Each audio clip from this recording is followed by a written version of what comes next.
नमस्कार दर्शक बंधु, आज आपण ओढ़नी सीरियल देखा पाइबे मोहिनी करिसेंती बड़ चक्रांत। हाँ दर्शक बंधु, ज्योति पढ़िया बसी थिबे। ज्योति अंश को कहिबे से विषय रे भल की बुझी पार नथिली सार, टिके भल से बुझे दियंतु। एहा पर ज्योति न पढ़ी पार बोली मोहिनी जानी सुनी ग्राइंडिंग करुचंती। आउ तापर ज्योति मोहिनी पाखरे जाई कहिचंती, खुड़ी आपण पत्थर बांटुचंती ना कौन? केते जोर शब्द होउची, मु पाठ केमिति पढ़िबी? केते जोर शब्द होउची। तापरे मोहिनी कहिबे, तू बेसी पंडित्यानी देखई होउछु, निज रूम रे जाके पाठ पढ़। आउ तापर ज्योति अंश को तांको रूम रे डाकी नै जाइचंती।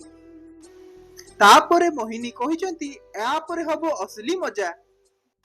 परपुरुष सहित ज्योति गोटे रूम रे।